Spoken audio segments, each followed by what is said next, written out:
Good afternoon from the KELOLAND Live Doppler Storm Center. I'm meteorologist Scott Mundt. Here's the heat. Central and western South Dakota. Temperatures are in the 90s and lower 100s, upper 70s to near 80 degrees across eastern KELOLAND. Forecast tonight calls for temperatures to fall to the 50s and 60s. Slight chance for a shower or thunderstorm in the western South Dakota. Things do change slowly starting tomorrow. I'll explain coming up as we begin KELOLAND News first at 4. Live from KELOLAND Media Group. KELOLAND News first at 4. Coming up, how people can help take back the site of a deadly shooting at a Sioux Falls park. Plus, we'll tell you what we know about a wildfire burning in the Black Hills. And officials in Minnesota are trying to make the Mississippi River swimmable. Good afternoon, and thanks for tuning in to First at 4. I'm Don Jorgensen. And I'm Kelly Volk. Sioux Falls police want people to come forward with information on a string of recent shootings. Officers responded to 4 shootings over the weekend. In one case, an 18-year-old showed up at the hospital with a gunshot wound. The other shootings involved a car, an apartment, and a trailer that was shot 16 times. One of the things, especially with gunshots, is people hear things, people see things. Sometimes people talk. So if anybody has information on any of these, or if they have surveillance video at their homes, we'd like them to call police or Crime Stoppers, and hopefully we can figure out what happened with all of these. Just last month, the city saw 2 deadly shootings. One involved juveniles. The other involved a group of people at a park, and a handful of people ended up in the hospital. In that case, there are still no arrests. Well, meanwhile, a prayer vigil for a shooting victim will be held at Dunham Park tonight. 29-year-old Joshua Allen was killed at the park on August 25th. The vigil is meant to take back the site where the violence happened. It gets underway at 5:30 tonight in the east side of the park near Marion Road. A Sioux Falls man facing child pornography charges has reached a plea deal in federal court. 57-year-old Brad Hicks has signed court documents admitting to downloading and sharing child pornography. He also plans to plead guilty to resisting a federal officer. According to court documents, Hicks came out of his home with a gun during a standoff, and authorities had to use gas to get him to turn himself in. A plea date has not been scheduled. Crews in western KELOLAND are working to contain a fire burning near Rapid City. The first thunder fire started just after 6 o'clock local time last night. Officials say that it's around 150 acres in size and is not contained. The cause is still under investigation. Rapid City says that Canyon Lake is closed to watercraft because it's needed for aerial water supplies. Authorities say that the hot, dry weather has created dangerous fire conditions, and homeowners should stay alert to possible changes. KELOLAND's Tyler Lauder is following the developments, and we'll have an update on the fire tonight on KELOLAND News. One man is dead and a teenage boy is hurt after a Labor Day crash east of Belle Fourche. Authorities say a Ford pickup collided with a GMC pickup. The 16-year-old driver of the Ford was taken to a Spearfish hospital with minor injuries. The 58-year-old driver of the GMC was taken to a Rapid City hospital where he died from his injuries. Well, let's turn our attention to our weather. It's been a little bit on the warm side. Yeah, and it seems like we've got a lot of wind in the west and a little calmer in the east, Scott. Yeah, we have the strong winds throughout western central South Dakota. Unfortunately, we know about all those dry conditions we have across western KELOLAND, so that's not doing anybody any favors for western South Dakota to get the strong wind and the heat that we've had. Low humidity, too, so they continue with high fire danger in the western KELOLAND. We're following maybe a couple of clouds that are trying to build during the late afternoon hours across western South Dakota. There is that isolated chance for a shower or thunderstorm. We'll take whatever we can get. Hopefully you don't get any dry lightning out of it.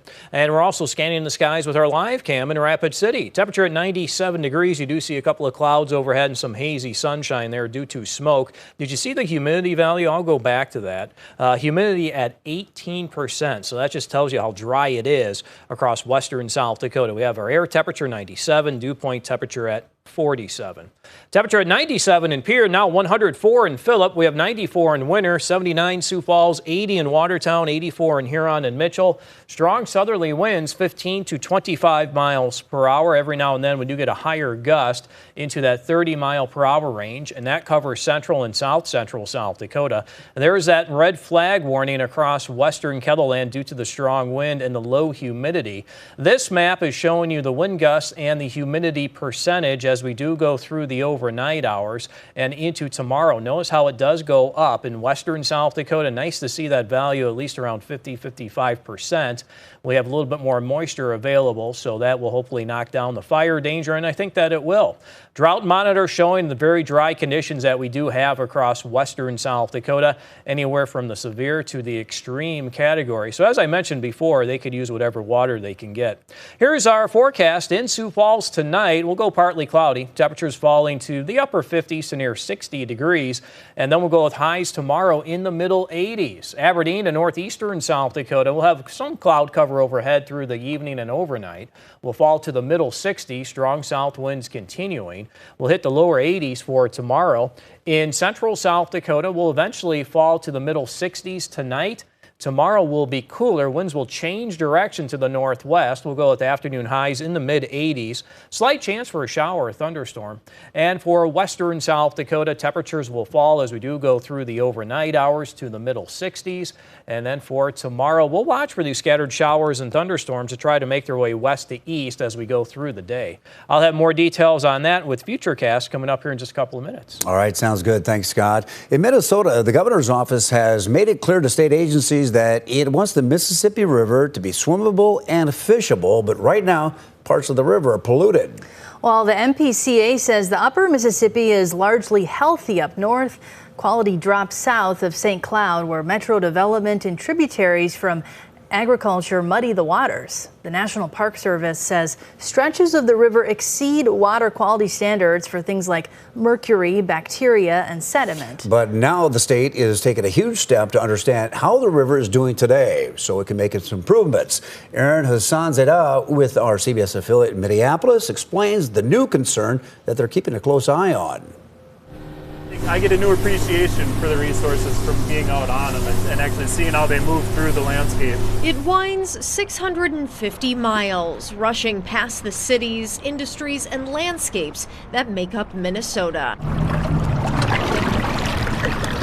But the mighty Mississippi has never gotten this type of attention from water quality professionals. We'll do the one right below the bridge here. Crews are testing the entirety of the river, from Itasca to Iowa, in a single year for the first time. The governor tasked us with, swimmable, fishable is the quotable line.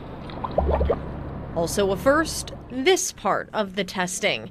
The MPCA is looking for PFAS contamination with money from an EPA grant to identify and stop forever chemicals from streaming into the Mississippi. PFAS are a group of manufactured chemicals from industry and consumer products that don't break down in the environment.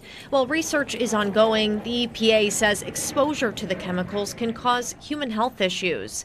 It's why the federal agency just lowered the amount allowed in drinking water. They go to parts per trillion, which is incredibly sensitive. That you get that low, you're talking like drops in an Olympic swimming pool. Part of the reason why it was chosen is because it is a primary drinking source, or potentially could be a primary drinking source. But we're just kind of finding them in places we never expected to find them. We're finding them almost everywhere.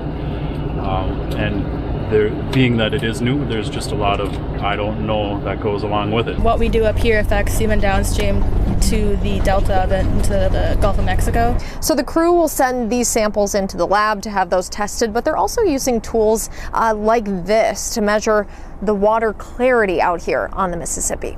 It feels really important. Yeah, it's great. Think of it like a checkup for one of our state's most valuable and powerful resources. Temperature, transparency, levels of pollutants like phosphorus, nitrogen, and ammonia. They're looking at all of it. Crews are also checking fish for those contaminants, and they collect insects too to test in a lab to identify any concerning trends. If we find that the fish community is suffering, Maybe the water is too warm, and maybe there's a thermal pollution source upstream, or it's just too much runoff, that sort of stuff. It's too early to know what this complete snapshot will reveal, but we know that this powerful river is part of our community, our economy, and our health. Maybe you don't use the resource yourself, but maybe you know somebody that does, or maybe future generations of your own will. So in Minnesota, we're just trying to be the best stewards that we can be. Erin Hassanzadeh, WCCO News. The data from the testing will be available early next year. Then researchers will compare it to 10-year pollution averages to determine which parts of the river are improved or impaired. A full report will be released in 2026.